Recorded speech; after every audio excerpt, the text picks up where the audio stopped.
अस्सलाम वालेकुम वरहमतुल्लाहि वबरकातुहू। रब्बि शरह ली सदरी वयस्सिर ली अमरी वहलुल उक़दतम मिन लिसानी यफ़क़हू क़ौली।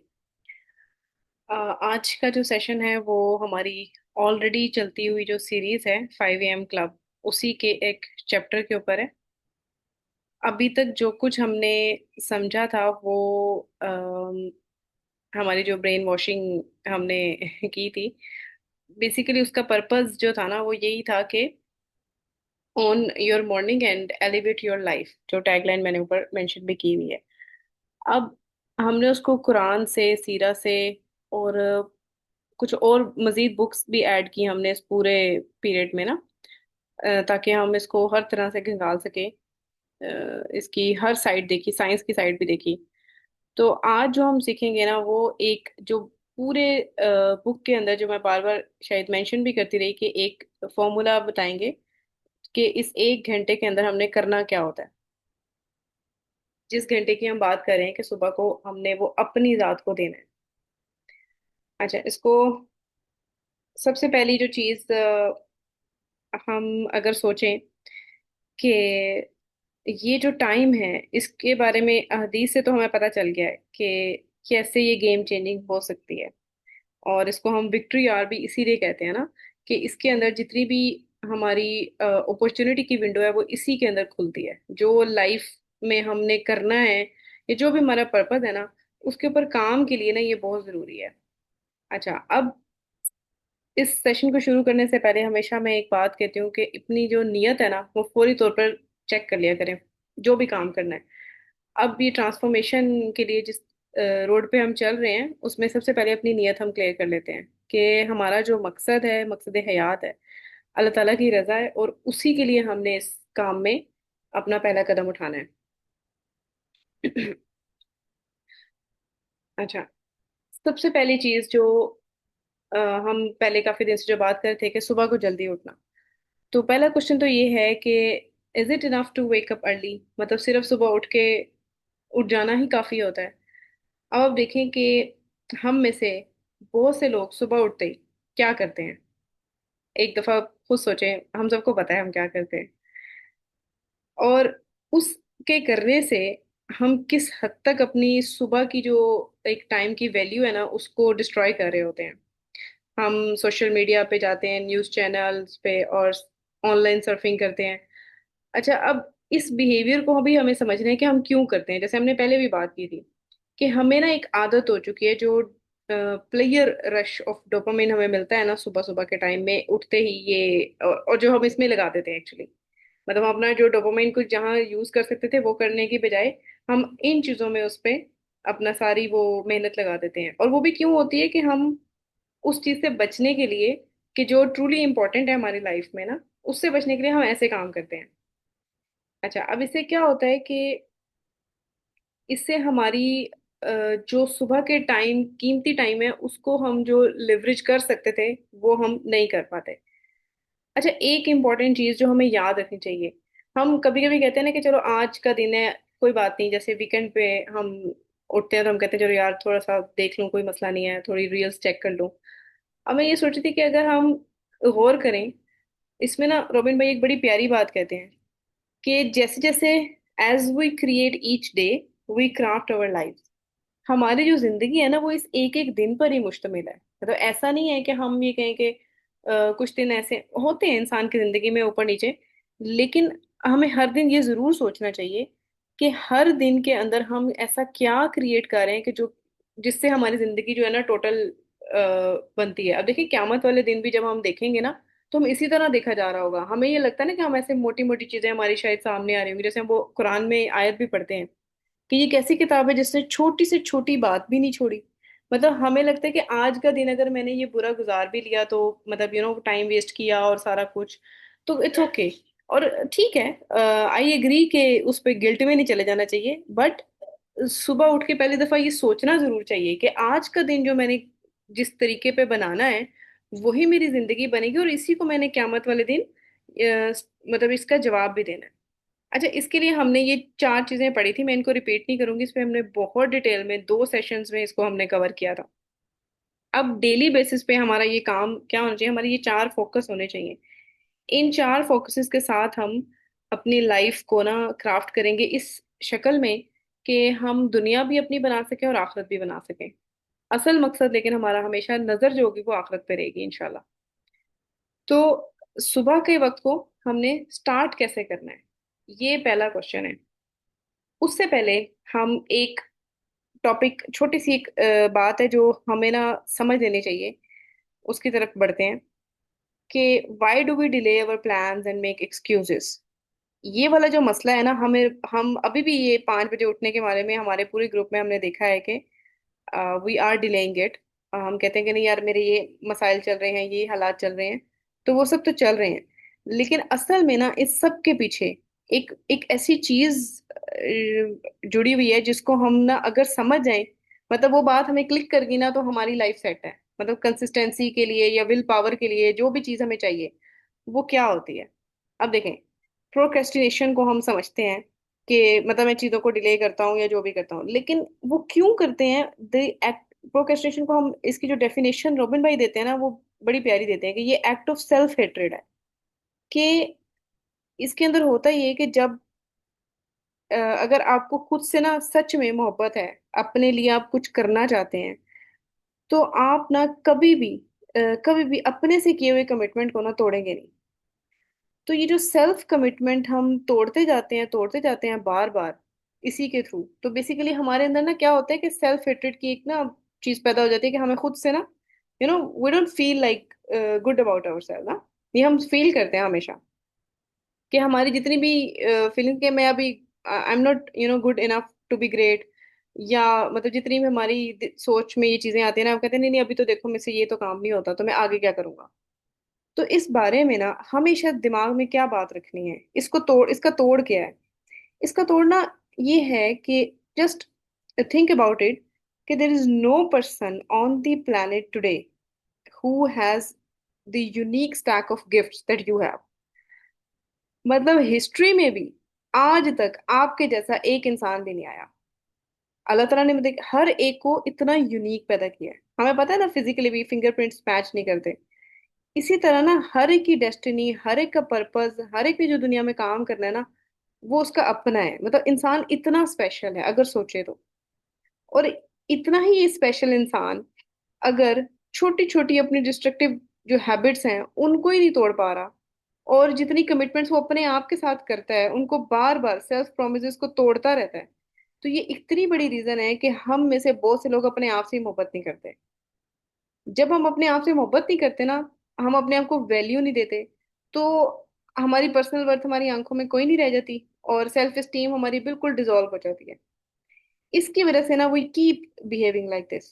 जो हमारा अनकॉन्शियस पार्ट होता है ना दिमाग का, वो बार बार ये कहता रहता है कि no, you are not worth anything ना, मतलब तुम क्या यार, ठीक है कर लेना जो करना है। मतलब हम हमारी जो सोच है ना वो उस तरह की डिवेलप हो जाती है।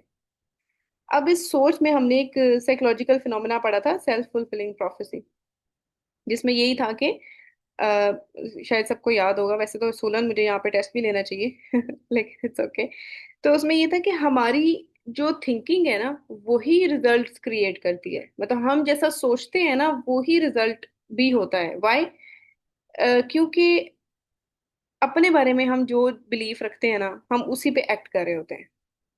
ठीक है ना, हम इस चीज को अगर कबूल कर लें कि अगर मैं अपने बारे में ये बिलीव रखता हूँ कि यार मैं अपनी ही बात को वैल्यू नहीं देता, मैंने ये सोचा था कि मैंने आज की डेट में ये वाला काम करना है और इस तरीके से करना है, छोटे लेवल पे बात करूँ, बड़े लेवल पे तो अभी हम गए नहीं। तो अगर मैं उस पे ही अपनी कमिटमेंट नहीं पूरी कर पा रहा, तो वट मतलब मैं, मेरे अपनी नजर में सेल्फ एस्टीम क्या रह जाएगी। मतलब मेरी अपनी नजर में कोई औकात नहीं रह जाती, जिसकी वजह से हम इसको इसको बिहेवियर को हैबिट बना लेते हैं, और ये हमारी हैबिट बन जाती है। अच्छा, अब हम बढ़ते हैं। इस बात को हमने याद रखना है कि जो हमारी सेल्फ कमिटमेंट है ना, हमने उसके ऊपर ऐसे फोकस करना है कि अगर मैंने ये ना किया, मतलब उसके लिए समझ लें कि हमें सेल्फ लव चाहिए ना, तो वो अपने आप से मोहब्बत भी करनी है हमने, और अपने आप को इतनी वैल्यू देनी है जितनी अल्लाह ताला ने दी है।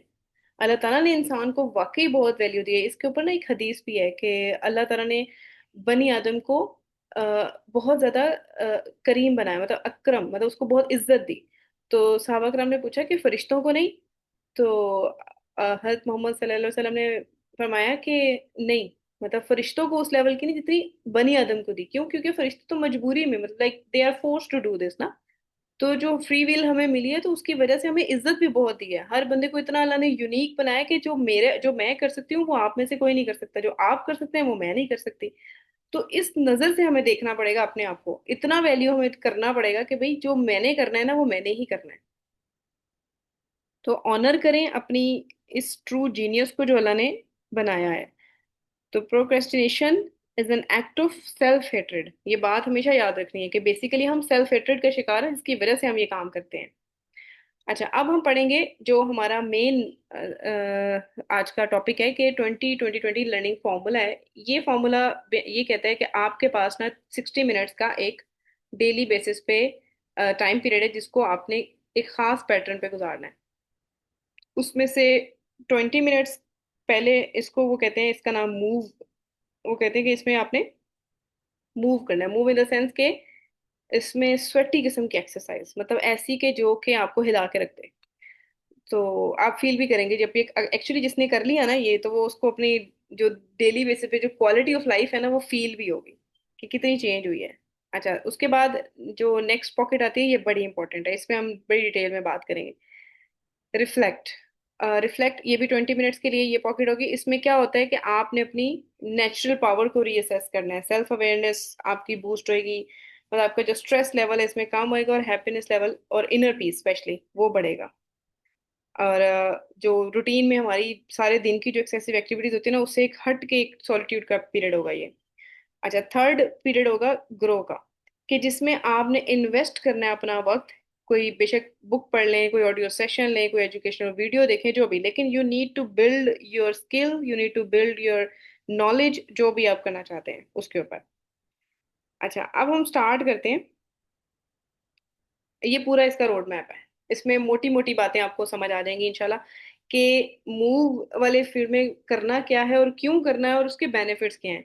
देखिए, मैं शुरू से एक बात कहती हूँ कि जो भी काम करना होता है ना, जब तक मुझे उसके बेनिफिट्स और जो जिस काम से बचना है उसकी बुराइयां या उसके जो नुकसानात हैं वो मुझे नहीं समझ आएंगे ना, तो मेरे में वो विल पावर नहीं आएगी काम करने की। तो इस पूरी बुक में हमने एक काम पे बहुत फोकस किया था। जो भी काम हम सोचते हैं ना कि यार ये करना क्यों है, तो उसको हमने क्यों का क्वेश्चन जो है ना वो जरूर रेज करते हैं, उसके बेनिफिट जरूर देखते हैं। अच्छा, अब पहली चीज है इंटेंस एक्सरसाइज। इसको ना आप नॉन निगोशिएबल रखें। मतलब ये ऐसी चीज है जो कि क्या क्या करती है, मैं आपको बताना शुरू करूंगी ना तो आपने खुद, मतलब आपने खुश भी हो जाना है और आपने कहना कि यार अगर वाकई ये कर लिया, ऑल्दो इट्स टफ, मतलब लेकिन जितना अरसा मैंने किया था, और इसकी मैं एक एग्जांपल अपनी पर्सनल लाइफ से भी दूंगी इंशाल्लाह। अच्छा, ये क्या होता है कि ट्रेनिंग, ये बेसिकली ट्रेनिंग है आपकी ना डेली बेसिस पे सुबह इंटेंस एक्सरसाइज से। इसको अगर आप न्यूरोबायोलॉजी की बेसिस पे देखेंगे तो आपको फील होगा कि सुबह के वक्त उठ के 20 minutes if you do this, तो आपका फोकस इलेक्ट्रीफाई हो जाएगा। आपकी एनर्जी, आपका सेल्फ डिसिप्लिन, और जिस तरीके से आप अपने दिन को लॉन्च कर रहे हैं ना वो उस लेवल पे एम्पलीफाई होगा कि you will feel like I am on fire. और इससे क्या होता है कि आपका, उसकी रीजन ये होती है कि जो आपका जो दिमाग है ना, हम सबको कोर्टिसोल हार्मोन का पता है, हार्मोन ऑफ फियर है। साइंटिफिक रिसर्च ये कहती है कि ये जो कोर्टिसोल हार्मोन होता है ना ये एक हाईएस्ट लेवल पे होता है सुबह सुबह उठते ही ना।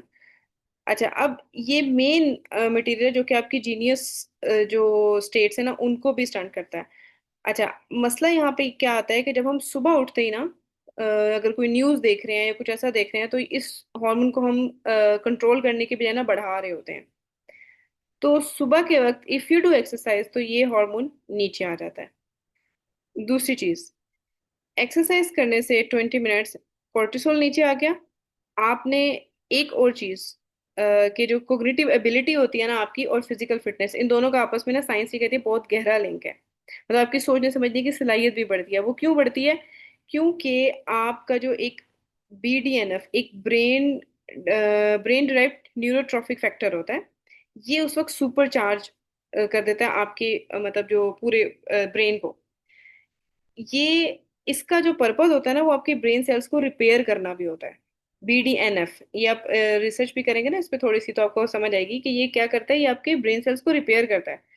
और वो भी किस तरह? जब आपके स्ट्रेस जो आप लेते हैं दिन में, यानी कि जो कोर्टिसोल का ना ऑपोजिट काम कर रहा है एक तरह, कि आप जो स्ट्रेस की वजह से ब्रेन सेल्स आपके बहुत डैमेज होते हैं, आपको पता होगा। और ये इतनी आसानी से नहीं बनते, लेकिन ये सिर्फ इस सिचुएशन में ये पैदा होता है, जिससे आपकी ब्रेन सेल्स जो है वो रिपेयर होना शुरू हो जाते हैं। इससे क्या होता है कि आप बेटर सोचना शुरू करते हैं, और आपका दिमाग प्रोसेस जो है ना वो तेज करना शुरू हो जाता है। इसी में न्यूरोजेनेसिस भी होता है, यानी you grow new brain cells. कितनी दुनिया मतलब इस वक्त इस अपने ब्रेन को इतना अपलिफ्ट करने के उसमें है कि मतलब हम न्यू ब्रेन सेल्स बना सकें, स्पेशली जितने लोग ब्रेन डिजीजेस में जो लोग जिस चीज का शिकार हैं।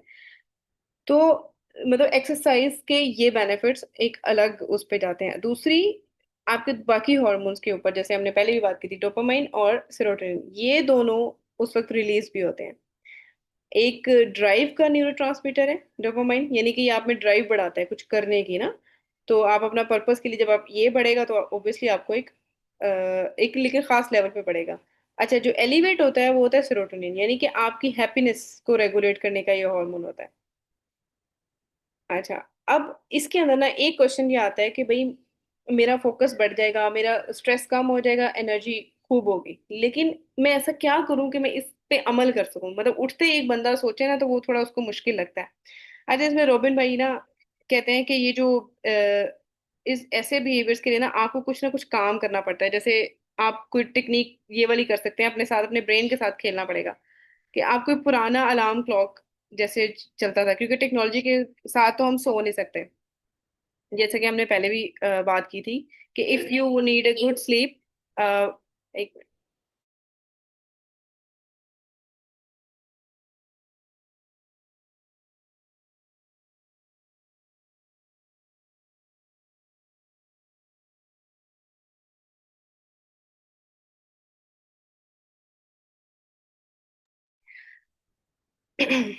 अच्छा, अब जो टेक्नोलॉजी के बगैर ही हमें अच्छी नींद आती है ना, ये हम सबको पता है। तो वो कहते हैं कि जो आप पुराना एक अलार्म क्लॉक ले लें और उसको ना 30 मिनट्स पीछे टाइम कर लें उसका।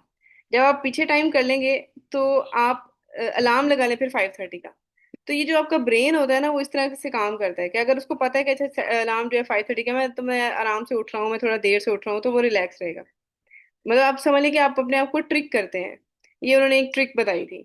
अच्छा, इस तरह की काफी सारे हैक्स उन्होंने बताए कि आप जैसी अलार्म बजे तो you need to bolt out of bed, कि मतलब आपने फौरी तौर पे उठ जाना है। इतनी जल्दी उठना है कि आज जो आपका वीकर सेल्फ है ना वो ये ना करे कि आपको बहुत सारी रीजंस देना शुरू हो जाएगा, नहीं नहीं अभी सोते रहो। जैसे हम कहते हैं ना कि शैतान हमें सुलाता रहता है, तो वो वाला काम ना हो। तो इस रैशनल माइंड को ना एंटर होने से पहले पहले आपने अपना जो हमने 66 डेज की हैबिट इंस्टॉलेशन प्रोटोकॉल भी पढ़ा था ना, तो उसका भी यही था कि आप एक ऑटोमेटिक पॉइंट के ऊपर आ जाएंगे ना जब, तो आपके लिए ये काम आसान हो जाएगा। तो उसको भी जरूर अप्लाई करें इसके अंदर। अच्छा, अब एक चीज और इसमें बड़ी इंपॉर्टेंट थी कि न्यूरोबायोलॉजी ये भी कहती है कि अगर आप एक नॉन मॉर्निंग पर्सन नहीं हैं, जैसे हम में से बहुत से लोग कहते हैं कि यार मैं तो सुबह नहीं जल्दी उठ सकता, तो अगर आप ऐसे नहीं हैं तो तब भी आप अपनी ब्रेन को इस तरह ट्रेन कर सकते हैं। उसकी रीजन, जैसे मैंने आपको बताया ना, ब्रेन सेल्स न्यू बनते हैं, उनकी जो आपस में वायरिंग है वो चेंज हो सकती है ये इस मूवमेंट के जरिए। अच्छा, इससे क्या होता है कि एक्सरसाइज आपके एमिगडाला, जो लिम्बिक सिस्टम में आपका ब्रेन है, जिसको हम एंशियंट ब्रेन भी हमने पढ़ा था, उसको भी रेगुलेट करता है। यानी कि आप एक हार्ड प्रोजेक्ट की तरफ जब जाने का सोचते हैं, या तो वो उसको डराए बगैर ना आप उस पर काम कर सकते हैं प्रॉपर, जब इसकी रेगुलेशन प्रॉपर होती है। तो working out first thing in the morning elevate your metabolism to, मतलब मेटाबॉलिज्म के बारे में भी हमें पता है कि आप जिन्होंने जो चाहते हैं कि हमारे फैट बर्न हो और इसमें, तो वो सुबह सुबह के टाइम पे ही सबसे बेस्ट होते हैं। ये हम सबको पता है। ठीक है। अच्छा, अब हम चलते हैं नेक्स्ट के ऊपर। नेक्स्ट जो पॉइंट है वो है कि आपने जो 20 मिनट्स आपने एक्सरसाइज की और हैवी किस्म की, और उसके बाद आपने 20 मिनट्स रिफ्लेक्ट के ऊपर लगाने हैं। रिफ्लेक्ट मीन्स, जैसे आपके सामने लिखा हुआ है कि इसमें आपने इस टाइम के अंदर आप दुनिया से हट के थोड़ा सॉलिट्यूड में जाएंगे, और अपने आप को ना कॉम्प्लेक्सिटी से बचाते हुए।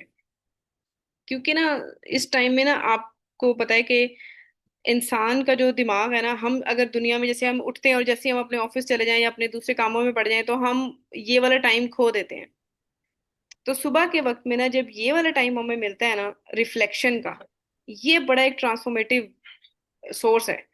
मतलब ये वो टाइम है, ये समझ लें अपने आप को हम गिफ्ट देते हैं। अच्छा, ये गिफ्ट क्यों है? इसमें मैं आपको ना मजे की चीज बताती हूँ कि हम बहुत सारा टाइम जो है ना वो सम टाइम प्लानिंग में और टाइम लगा देते हैं, लेकिन इस टाइम पीरियड में हमने सिर्फ प्लानिंग नहीं करनी, हमने जर्नल करना है, मेडिटेट करना है। और हमारे पास नमाज वगैरह तो है, लेकिन एक चीज होती है जर्नलिंग। हम ना थोड़ा इसमें देखेंगे कि जर्नलिंग के क्या फायदे हैं। यानी कि इसको हम यूं कह सकते हैं कि प्री परफॉर्मेंस ब्लूप्रिंट बनाना है हमने अपना ना।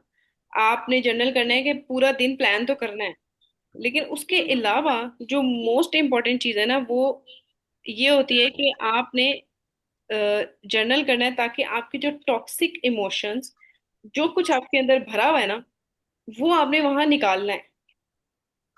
जर्नल राइट करने का मकसद ये होता है कि जैसे डेली डायरी रखना, वो डेली डायरी का ना हमने कभी सोचा नहीं कि किस हद तक बेनिफिट होता है। इसको हम थोड़ा सा ना आगे देखेंगे भी, कि जो जो कुछ पॉइंट्स मैंने लिए थे उसमें क्या होता है कि आपने सिर्फ ये नहीं करना कि सिर्फ पॉजिटिव एलिमेंट्स लिखना शुरू कर देना है, आपने इसके अंदर एक मिनट।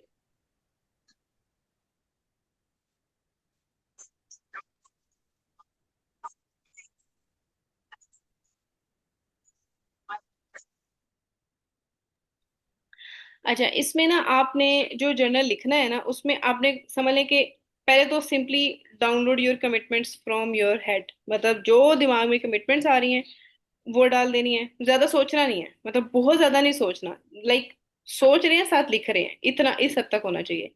तो जितने भी आपके एम्बिशंस हैं वो डालना शुरू कर देने हैं। जो ग्रेटिट्यूड की लिस्ट है वो बनानी है कि अच्छा शुक्र है, मतलब मेरे पास ये है, मैं इस मामले में सही जा रहा हूँ या जो भी।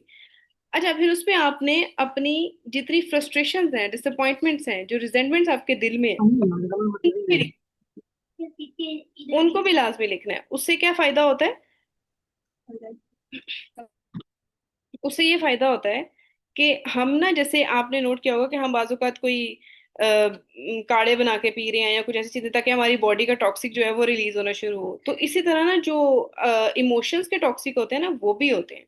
और बाजूकात वो हमें कहाँ कहाँ हर्ट कर रहे होते हैं, इवन फिजिकली भी हमें पता नहीं चलता। तो आपने अपने जो टॉक्सिक इमोशंस हैं उनको लिख के रिलीज करने हैं। ये क्या करते हैं, आपकी आपकी बिला वजह की ना एनर्जी लेते हैं दिन में। अच्छा, अब मैं आपको ना एक चीज बताऊं कि अगर आप सिर्फ पॉजिटिव एलिमेंट्स छोड़ के ये सारी चीजें जब लिखना शुरू करते हैं ना, जितने भी डिस्कम्फर्ट आपकी लाइफ में गुजरे हैं, तो इससे ना जितने हार्ड इमोशंस जो नहीं निकल रहे थे ना, आप नोट करेंगे कि आप में उनको फेस करने की और उनको फील करने की और फिर उनको रेडिकेट करने की ना एक एनर्जी आ जाती है, एक करेज मिलता है। समझ लें कि एक तरह से you need to feel them to heal them. अच्छा, और फिर उनको नाम भी देना है ना, कि जैसे हम बाजू का ऐसा करते हैं, हमें हमें कुछ फील होता है लेकिन हम उसको सोचते नहीं है कि यार ये मुझे क्यों फील हो रहा है। तो अच्छा, अब उसको जब हम नाम देते हैं ना, अच्छा मुझे असल में ना ये फीलिंग आ रही है, like I I name my emotion. तो उससे क्या होता है, आप अपने आप को ना सेल्फ अवेयरनेस इसको कहते हैं ना, कि आप अपने आप को सही से पहचानना शुरू कर देते हैं कि अच्छा मुझे ये भी फील होता है। लाइक बाजूकात हमें जेलसी फील हो रही है, but we don't say it because we don't like to be jealous. तो जब हम उसको बयान करते हैं ना खुद से सोच के, ये रिफ्लेक्शन का जो टाइम पीरियड है ना ये इसलिए इंपॉर्टेंट है। इसमें आप ये बैठ के सोचेंगे कि अच्छा पिछले दिन में या जो भी, अच्छा मेरे समझ लें कि जो पास्ट के वाउंड्स हैं, जितने टॉक्सिक इमोशन जो जो मुझे महसूस हुए, जब मैं उनको नाम देना शुरू करूंगी ना तो मुझे उनका तोड़ भी मिलता जाएगा। बाजू का तो हम उनको नाम नहीं देते तो हम उनको रिजॉल्व नहीं कर पाते, और वो बिल्डअप होते जाते हैं, और इतना बिल्डअप हो जाते हैं कि वो आपकी हेल्थ पे असर करते हैं, आपकी प्रोडक्टिविटी लो हो जाती है, स्ट्रेस बढ़ता जाता है, बीमारियां पैदा होती हैं इससे बहुत ज्यादा। अभी रिसेंटली एक रिसर्च कहती है कि खवातीन में स्पेशली जो ऑटो इम्यून डिजीजेज हैं, उसकी मेजर रीजन ये है कि दे होल्ड थिंग्स बैक, मतलब वो अपने दिल में इतनी चीजें रखती हैं भर भर के कि उसकी वजह से ना उनको ऑटो इम्यून डिजीजेज सबसे ज्यादा होता है। अच्छा, अब ये जो जितने स्टक टॉक्सिक इमोशंस है ना, ये क्या करते हैं, ये एक और काम भी करते हैं। आपका जो हार्ट है ना उसको अल्लाह तआला ने ना गिफ्ट से नवाजा है। मतलब जैसे हम कहते हैं ना, आपके फोर एम्पायर्स हैं, सोल सेट आपका, आपका माइंड सेट, इन सब को ना ये करप्ट करते हैं। करप्ट किस तरह करते हैं, लेयर्स ऑफ टॉक्सिक इमोशंस जो है ना वो इन सब को हाइड कर देते हैं। आपकी जो हायर विजडम है वो आप वहां तक पहुंच ही नहीं पाते। मतलब जब आप सेल्फ अवेयरनेस में जाते हैं ना तो आप पहला काम ये करते हैं, यू कंटेम्पलेट कि अच्छा मैं क्या करता हूँ, मैं कैसा हूँ, मैं मतलब कैसे सोचता हूँ।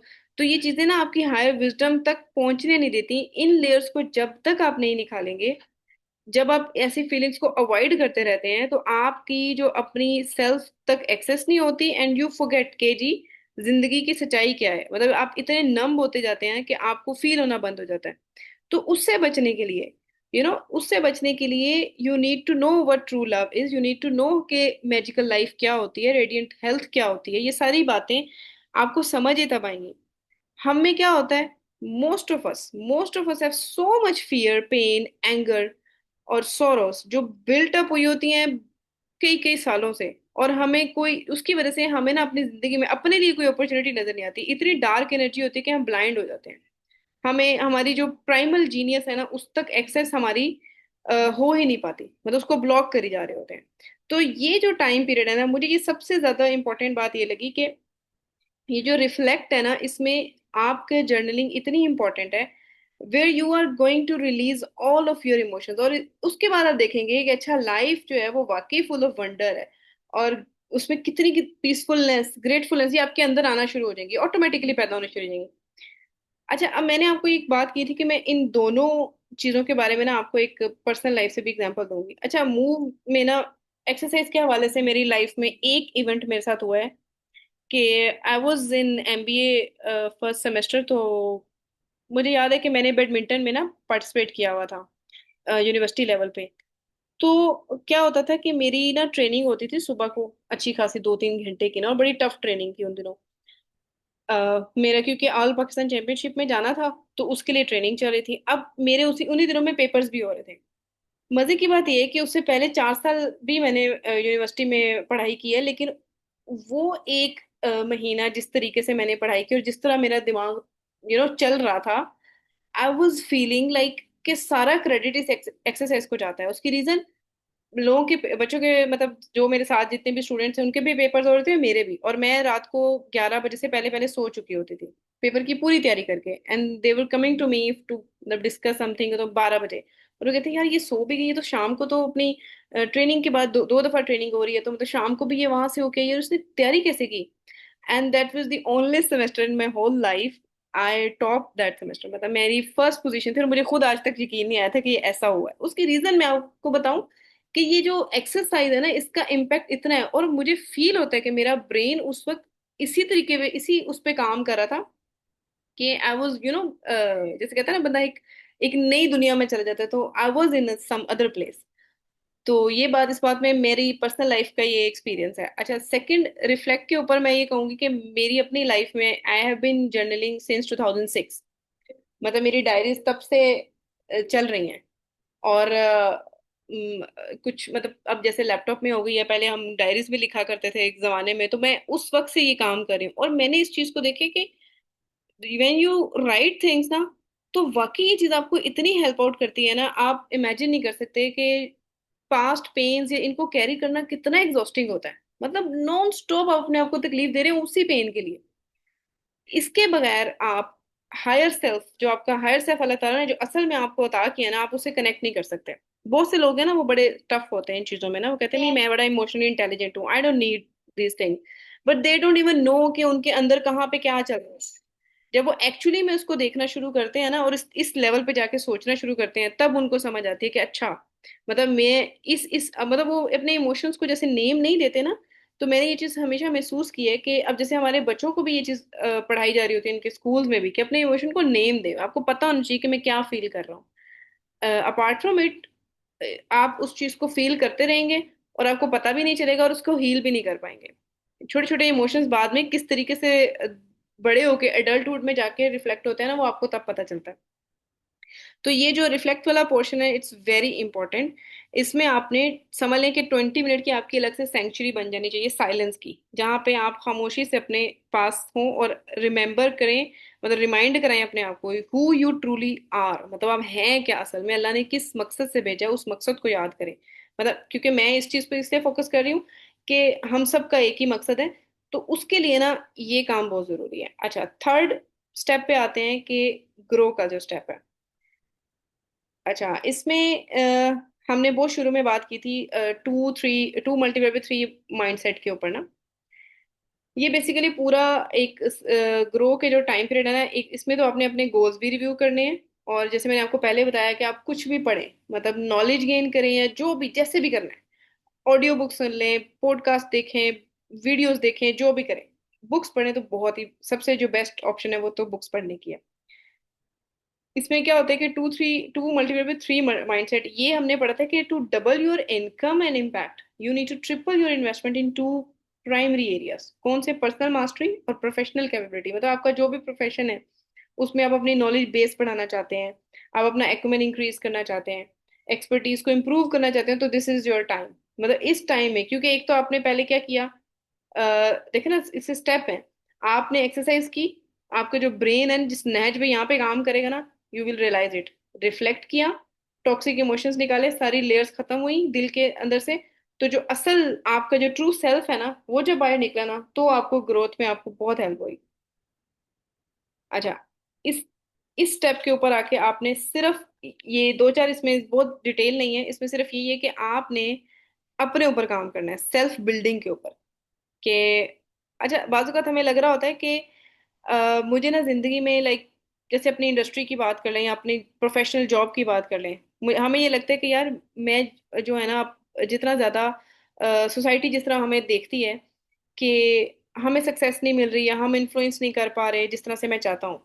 अब देखिए, सिर्फ चाहने से इन्फ्लुएंस नहीं होएगा, you need to attract others. वो अट्रैक्शन कैसे होती है? व्हेन यू, इस बेसिस पे होती है कि what are you, who you are as a person and as a producer, जो भी काम आप कर रहे हैं उसमें, कि the way you present yourself, आप एक्सीलेंस के लेवल पे कैसे काम कर रहे हैं, आपने अपने आप को कितना अभी तक बिल्ड किया है, और कैसे आपने कैलिब्रेट किया अपने अपनी जो सेल्फ, ट्रू सेल्फ के साथ ना। जब आप ट्रू सेल्फ के साथ करते हैं ना, तो यानी कि आपको अपनी पता चल जाती है कि अच्छा, मेरी ये असल में स्ट्रेंथ है और मैं इसमें काम कर सकता हूँ बेटर। तो इसी तरह पता चलेगा जब सेल्फ अवेयरनेस होगी। रिफ्लेक्ट के बगैर आप ग्रो नहीं कर सकते। ठीक है, ये बात बड़ी जरूरी है कि जितनी भी आपकी, ये हमें लग रहा, मतलब हम ड्रीम तो करते हैं कि मैं एक ऐसे है कि जैसे आप एक गार्डन का ड्रीम कर रहे हैं, but you are not planting any seeds, तो उससे क्या होगा? कुछ भी नहीं होगा ना। तो इसलिए you need to plant some seeds to have a dream of a garden. तो वही, इससे क्या होता है कि we magnetize our selves to excellent rewards by raising the value of our selves. हम अपनी अपनी वैल्यू को बढ़ाएंगे तो हम रिवॉर्ड हासिल कर सकेंगे। ओके। अच्छा, अब मैंने ना ज्यादा डिटेल नहीं है, अब ऑलमोस्ट आपके साथ तकरीबन सारी चीजें डिस्कस हो चुकी हैं। और किसी को शौक हो तो वो बुक भी पढ़ सकता है, जैसे मैंने पहले भी बताया था कि जो अपना पढ़ने में मजा है वो अ, मतलब वो अलग ही है। हमें इस काम करते वक्त ना, एक ये जर्नलिंग हैबिट से ना एक और चीज हमें सामने आएगी कि हम जब अपनी चीजें जर्नल कर लेंगे और उसमें बहुत ज्यादा प्लानिंग अपनी प्रॉपर की हुई होगी ना, तो हम मीनिंगलेस एंटरटेनमेंट के ऊपर अपना टाइम जाया नहीं करेंगे, बल्कि हम कोई एंडलेस एजुकेशन में प्रॉपरली इन्वेस्ट कर रहे होंगे। अच्छा, अब जर्नलिंग हैबिट का ना, उन्होंने रॉबिन भाई ने ना ये भी एक चीज बताई थी कि किस तरीके से जर्नलिंग हैबिट के अंदर ना आप क्या होता है कि आपको वे जो फरिश्ते हैं ना, वे मालनामे वाले, क्लैरिटी उन्होंने कहना आया देखो। क्लैरिटी आती है और अवेयरनेस आती है। अच्छा, और मतलब ये सारे पॉइंट्स आपको वैसे भी मिल जाएंगे कि मतलब असल में होता क्या है कि आप, जैसे मैंने बताया ना, टॉक्सिक इमोशंस आपके रिलीज हो जाते हैं, आप अपनी असल ट्रू सेल्फ को पहचान लेते हैं। तो ये जो टाइम पीरियड है जर्नलिंग का, ये बहुत जरूरी है। इसमें आपने ज्यादा सोचना भी नहीं है, लेकिन आपने लिखना है। लिखे बगैर आपको महसूस होगा कि आप उस चीज को निकाल नहीं सकेंगे। अच्छा, इसकी कुछ एग्जांपल मैंने थोड़ी सी है कि जर्नलिंग बेसिकली होती क्या है कि आपकी अपने साथ कन्वर्सेशन है। ठीक है ना, पेन और पेपर लेके आपने बैठना है और आपके अपने साथ एक कन्वर्सेशन चल रही होगी। और जर्नलिंग करती क्या है? आपको डीकंस्ट्रक्ट करती है आपकी थॉट्स को, और उनको क्लैरिटी आ जाती है। जैसे हम कभी भी कोई बैठ के प्रोसेस को मतलब आपने देखना हो कि यार अच्छा, मैं ये काम करता हूँ तो मैं कैसे करता हूँ, उस पूरे प्रोसेस को जब आप बैठ के तोड़ के डीकंस्ट्रक्ट करते हैं, फिर आपको पता चलता है कि यहाँ पे ये लूप होल है और यहाँ पे ये मसला है, यहाँ पे ये, तो आपको समझ आती है कि अच्छा मुझे यूं करना है, तो आपको क्लैरिटी आती है। तो journaling helps you taking clarity. अच्छा, इसमें आपके पास एक स्ट्रीम ऑफ कॉन्शियसनेस भी होती है, क्योंकि आप अपनी दुनिया में एक जा चुके होते हैं ना जब, तो फ्री फ्लोइंग होनी चाहिए। ये कॉन्शियसनेस आपको किस तरीके से मिलती है? जब आप फ्री फ्लोइंग हो, मतलब मैंने बताया ना कि आपने बहुत ज्यादा नहीं सोचना। You need to journal, uncensored form of journaling होती है ये। ठीक है ना, तो अनसेंसर्ड फॉर्म इसलिए ताकि आप अपने अंदर से सब कीड़े खत्म करें। और एक्सप्रेसिव राइटिंग, क्या करती है कि आपके जो ट्रॉमेटिक एक्सपीरियंसेस होते हैं उनको हील करने में हेल्प करती है। तो इट्स वेरी इंपॉर्टेंट। और इसमें कंसिस्टेंसी, ऐसा नहीं है कि मैंने आज लिखा तो अगली दफा दोबारा कुछ फील हुआ तो खैर है छोड़ो। इसमें कंसिस्टेंसी जो होती है ये भी आपने हैबिट बिल्ड करनी है। ठीक है, अब तीनों जो हमारे 20-20 मिनट की पूरा जो प्रोसेस है उसमें जितना मेरा फोकस है रिफ्लेक्ट पे रहा, मूव के ऊपर भी, और ग्रो जो है ना वो ऑटोमेटिक समझ लें कि रिजल्ट ही होगा इसका ना। अगर आपने ये दोनों कर लिए तो you will grow in whatever field you are. तो that's all from my side. Sorry Nadia को specially, I took much time, उनसे रिक्वेस्ट हुई थी। चलें, अब किसी ने भी कंट्रीब्यूट करना हो तो प्लीज, स्टेज इज योर्स।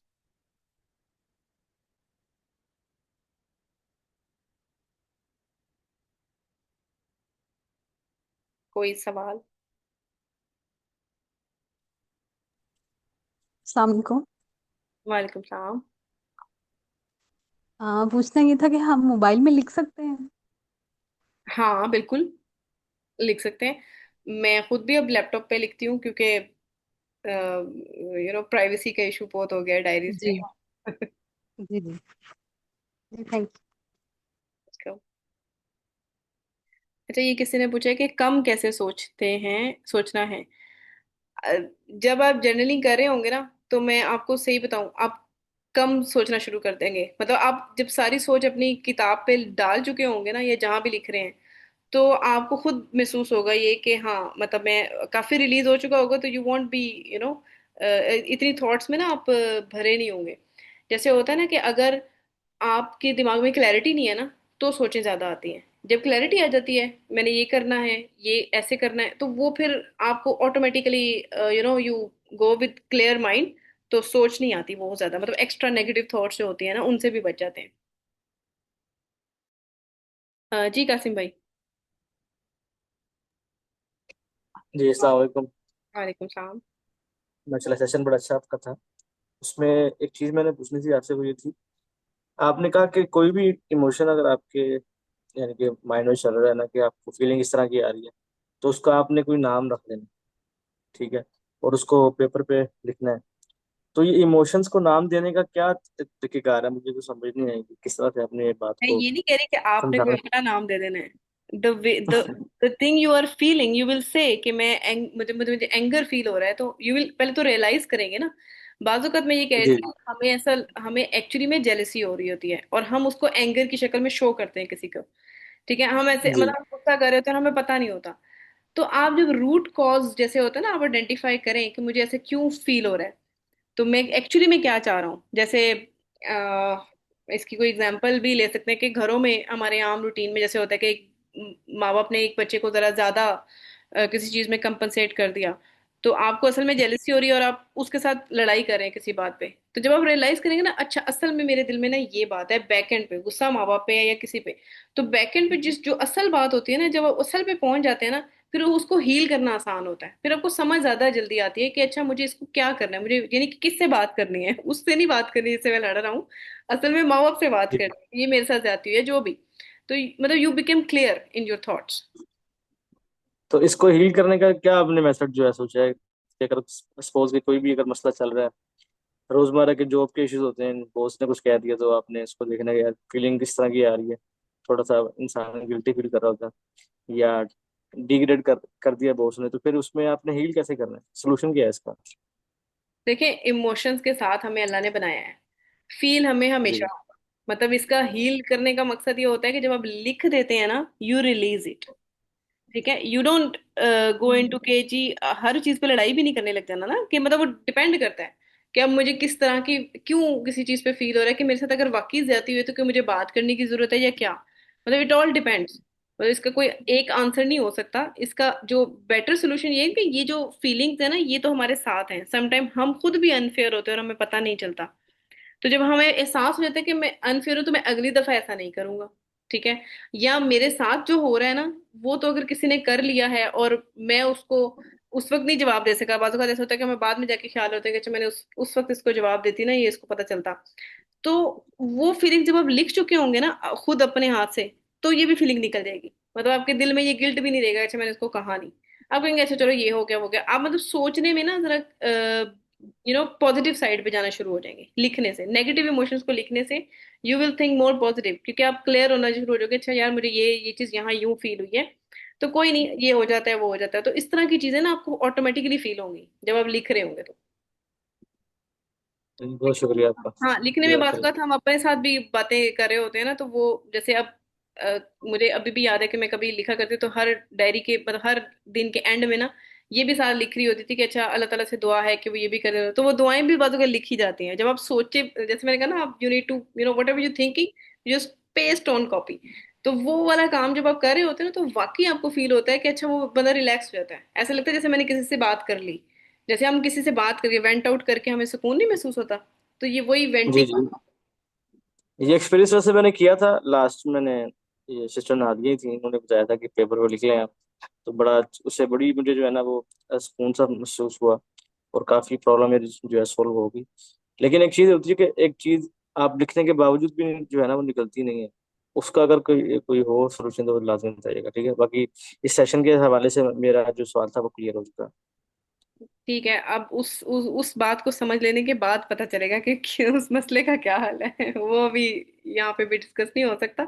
तो कभी हो तो बेशक आप सिस्टर नादिया, माशाल्लाह वो साइकोलॉजी की स्टूडेंट हैं, आप उनसे भी बात कर सकते हैं। चलिए इंशाल्लाह लाजमी। शुक्रिया जी बहुत। वेलकम। अच्छा, मेरा एक और क्वेश्चन है। जी जी। हेलो। जी जी बताएं। अच्छा, जैसे कि आपने ये थेरेपी जो है 5 AM पे रखी है, और अगर बाजुकात हम आपका कुछ लाइक आपका माइंड किसी और तरफ जा रहा है, और वो शाम का टाइम है या दोपहर का टाइम, तो आप हाउ टू कंट्रोल अवर नफ्स, हम अपने नफ्स पे या अपने इमोशंस पे कैसे कंट्रोल कर सकते हैं?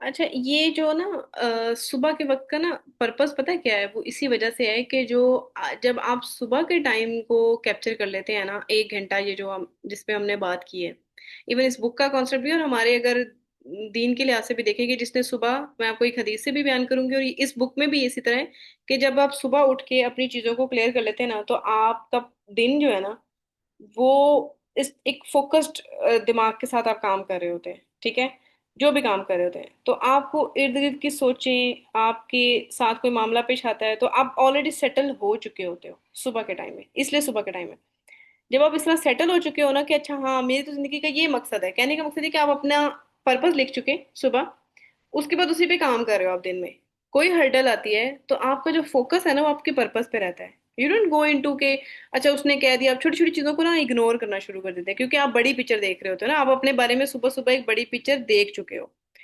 तो ये इसलिए सुबह का टाइम है कि उठते ही पहला काम ये करना है।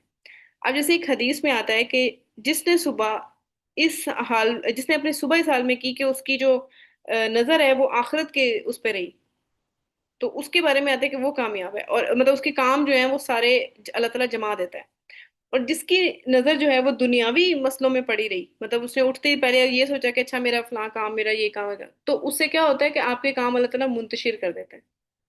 अब देखिए हदीस भी हमें यही बता रही है कि सुबह के वक्त जो आपका पर्पस पे अगर आपका फोकस रहेगा ना, तो आपके दिन के काम अल्लाह ही जमा देगा, मतलब यहाँ पे तो हमारे पास अल्लाह ने ही जिम्मेदारी दे दी ना।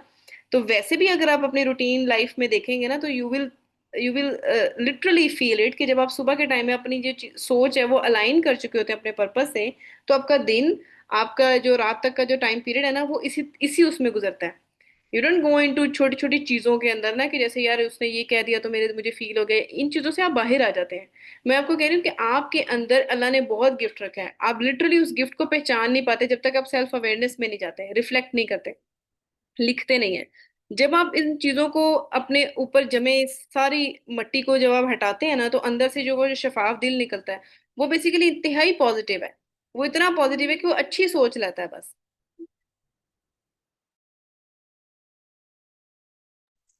जज़ाकल्लाह खाई। कोई मसला नहीं।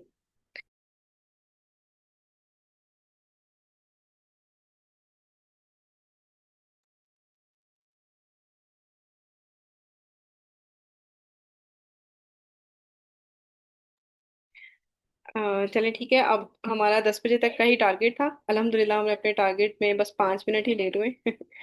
इंशाल्लाह नेक्स्ट टाइम भी हम सेशन कोशिश करेंगे कि 9 बजे ही कर लें, 9:15 की बजाय, ताकि ज़्यादा से ज़्यादा लोग जो हैं वो शामिल हो सकें। और जज़ाकल्लाहु खैरन कसीरा, आप सबका बहुत शुक्रिया। उम्मीद है कि आपने कुछ सीखा होगा, और जब भी किसी चीज़ पे अमल करें तो प्लीज़ एक दुआ ज़रूर कर दीजिएगा मेरी मक़फ़रत के लिए। जज़ाकल्लाहु खैरन कसीरा। अल्लाह हाफ़िज़।